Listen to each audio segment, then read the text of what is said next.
Agosto 13, Neemias 5, verso 14a, 7, verso 73. Durante os 12 anos que fui governador de Judá, do 20º ano ao 32º ano do reinado do rei Artaxerxes, nem eu, nem meus oficiais cobramos o tributo de alimentação ao qual tínhamos direito. Os governadores anteriores, no entanto, haviam colocado cargas pesadas sobre o povo, exigiam uma porção de alimento e de vinho, além de 40 peças de prata. Até mesmo os oficiais deles se aproveitavam do povo, mas, por temor a Deus, não agi dessa maneira. Dediquei-me ao trabalho no muro e não adquiri terras. Exigi que todos os meus servos também trabalhassem no muro. Não pedi nada, embora 150 judeus e oficiais comessem com frequência à minha mesa, além de todos os visitantes de outras terras. Os suprimentos pelos quais eu pagava todos os dias eram um boi, 6 das melhores ovelhas e muitas aves. Além disso, a cada 10 dias, precisávamos de uma grande quantidade de vinhos de todo tipo. E, no entanto, não cobrei o tributo de alimentação a que o governador tinha direito, pois o trabalho que o povo realizava já representava uma carga pesada. Lembra-te, ó meu Deus, de tudo que tenho feito por este povo e abençoa-me por isso. Sanbalete, Tobias, Gesem, o árabe e o restante de nossos inimigos descobriram que eu havia terminado de reconstruir o muro e que não restavam brechas, embora as portas ainda não tivessem sido colocadas em seus lugares. Então, Sanbalate e Gesem enviaram uma mensagem pedindo que eu me encontrasse com eles num dos povoados da planície de Ono. Sabendo que eles planejavam me fazer mal, respondi com a seguinte mensagem: estou envolvido com uma obra muito importante e não posso ir. Por que eu deveria interromper o trabalho para me encontrar com vocês? 4 vezes eles enviaram a mesma mensagem, e cada vez lhe respondi da mesma forma. Na 5ª vez, o servo de Sanbalate trouxe nas mãos uma carta aberta que dizia: há um boato entre as nações vizinhas e Gesem o confirma que você e os judeus planejam se rebelar e por isso estão reconstruindo o muro. De acordo com esses relatos, você planeja se tornar o rei deles. Corre a notícia de que você nomeou profetas em Jerusalém para proclamarem a seu respeito: olhem, há um rei em Judá. Pode ter certeza de que essa informação chegará ao conhecimento do rei. Sugiro, portanto, que venha conversar comigo. Eu lhes respondi: nada do que você diz é verdade. É tudo invenção sua. Estavam apenas tentando nos intimidar e imaginavam que iríamos interromper a obra. Assim, continuei o trabalho com determinação ainda maior. Algum tempo depois, fui visitar Semaías, filho de Delaías e neto de Meetabel, que não podia sair de sua casa. Ele disse: vamos nos encontrar no templo de Deus e trancar as portas. Essa noite, seus inimigos virão matá-lo. Eu, porém, respondi: alguém de minha posição deve fugir do perigo? Alguém como eu deve entrar no templo para salvar a vida? Não farei isso. Percebi que Deus não tinha falado com Semaías, mas que ele havia sido contratado por Sanbalate e Tobias para anunciar essa profecia contra mim. Eles esperavam me intimidar e me fazer pecar. Assim, poderiam me difamar e me desacreditar. Lembra-te, ó meu Deus, de todo o mal feito por Tobias e Sanbalate, e lembra-te da profetisa Noádia e de todos os outros profetas que tentaram me intimidar. Por fim, no dia 2 de outubro, 52 dias depois de começarmos o trabalho, o muro ficou pronto. Quando nossos inimigos e as nações vizinhas souberam disso, ficaram assustados e sentiram-se humilhados. Perceberam que a obra havia sido realizada com a ajuda de nosso Deus. Durante esses 52 dias, Tobias e os nobres de Judá trocaram várias cartas. Muitos em Judá haviam jurado lealdade a Tobias, pois seu sogro era Secanias, filho de Ará, e seu filho Joanã era casado com a filha de Mesulão, filho de Berequias. Eles sempre me falavam das boas ações de Tobias e lhe contavam tudo que eu fazia. E Tobias continuava a mandar cartas de ameaça para me intimidar. Depois que o muro foi terminado e que eu havia colocado as portas em seus lugares, foram nomeados os guardas das portas, os cantores e os levitas. Entreguei a responsabilidade de governar Jerusalém a meu irmão Hanani e a Ananias, comandante da fortaleza, pois era um homem fiel que temia a Deus mais do que a maioria dos homens. Eu lhes disse: não deixem as portas abertas durante a parte mais quente do dia, mesmo quando os guardas das portas estiverem de serviço. Deverão fechá-las e trancá-las. Nomeiem moradores de Jerusalém para montar guarda, todos em turnos regulares. Alguns ficarão em postos de sentinela e outros em frente de suas casas. Nesse tempo, a cidade era grande e espaçosa, mas a população era pequena e nenhuma das casas havia sido reconstruída. Então, meu Deus me deu a ideia de convocar todos os nobres e as autoridades da cidade e todos os cidadãos comuns para registrá-los. Eu havia encontrado o registro genealógico dos primeiros a regressar a Judá. Nele estava escrito: esta é uma lista dos judeus da província que regressaram do cativeiro. O rei Nabucodonosor os havia deportado para a Babilônia, mas eles voltaram para Jerusalém e Judá, cada um para sua cidade de origem. Seus líderes eram Zorobabel, Jesua, Neemias, Seraías, Reelaías, Naamane, Mardoqueu, Bilzã, Mispar, Bigvai, Reum e Baaná. Este é o número de homens de Israel que regressaram do exílio. Da família de Parós, 2.172.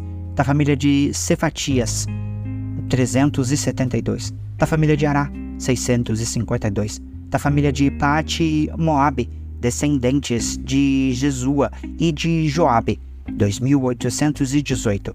Da família de Elão, 1.254. Da família de Zato, 845. Da família de Zacai, 760. Da família de Bani, 648. Da família de Bebai, 628. Da família de Asgade, 2.322. Da família de Adonicã, 667. Da família de Bigvai, 2.067. Da família de Adim, 655. Da família de Ater, descendentes de Ezequias, 98. Da família de Assum, 328. Da família de Bezai, 324. Da família de Jora, 112. Da família de Gibar, 95. Do povo de Belém e Netofá, 188. Do povo de Anatote, 128. Do povo de Bet-Asmavete, 42. Do povo de Kiriat Jearim, Kéfira e Beerote, 743. Do povo de Ramá e Giba, 621. Do povo de Micmas, 122. Do povo de Betel e Ai, 123. Do povo de Nebo Ocidental, 52. Dos cidadãos de Elão Ocidental, 1.254. Os cidadãos de Arim, 320. Os cidadãos de Jericó, 345. Os cidadãos de Lode, Adide e Ono, 721. Os cidadãos de Senaá, 3.930. Estes são os sacerdotes que regressaram do exílio. Da família de Gedaías, da linhagem de Jesua, 973. Da família de Imer, 1.052. Da família de Pazur, 1.247. Da família de Arim, 1.017. Estes são os levitas que regressaram do exílio, das famílias de Jesua e Cadmiel, descendentes de Odavias, 74. Os cantores da família de Asaf, 148. Os guardas das portas das famílias de Salum, Ater, Talmon, Acube, Atita e Sobai, 138. Os descendentes destes servidores do templo regressaram do exílio: Zia, Azufa, Tabaote, Queros, Sia, Padom, Lebana, Agaba, Salmai, Anã, Gildel, Gaar, Reaías, Rezim, Necoda, Gazão, Uzá, Pezeia, Bezai, Meunim, Nefuzim, Baquebuque, Acufa, Arur, Baslute, Meida, Arsa, Barcos, Cícera, Tamá, Nessias e Atifa.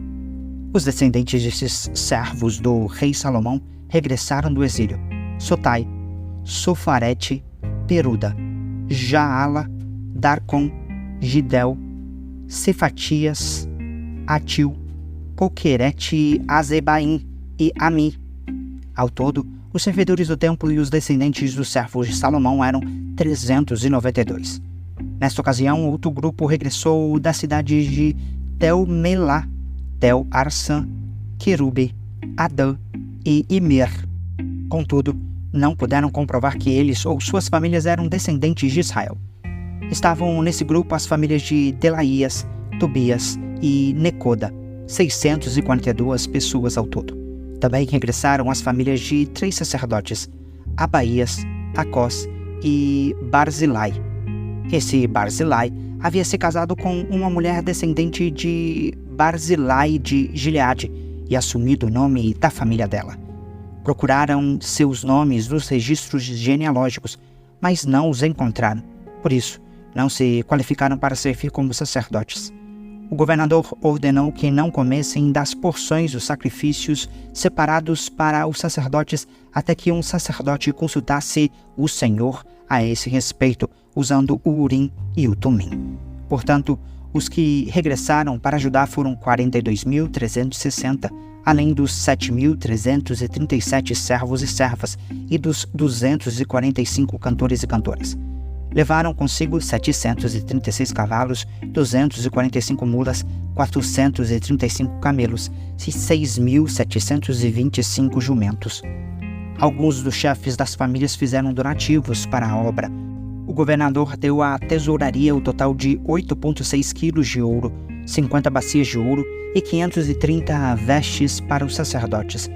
Os outros líderes deram à tesouraria o total de 172 quilos de ouro, 1.320 quilos de prata. O restante do povo deu 172 quilos de ouro, 1.200 quilos de prata e 67 vestes para os sacerdotes. Assim, os sacerdotes, os levitas, os guardas das portas, os cantores, os servidores do templo e alguns do povo se estabeleceram perto de Jerusalém. O restante do povo regressou às suas cidades em todo Israel. 1 Coríntios 8, versos 1 a 13. Quanto à pergunta sobre a comida sacrificada a ídolos, sabemos que todos temos conhecimento a esse respeito. Contudo, o conhecimento traz orgulho, enquanto o amor fortalece. Se alguém pensa que sabe tudo sobre algo, ainda não aprendeu como deveria. Mas quem ama a Deus é conhecido por Ele. Então, o que dizer quanto ao alimento oferecido a ídolos? Bem, todos nós sabemos que, na verdade, o ídolo nada vale nesse mundo e que há somente um Deus.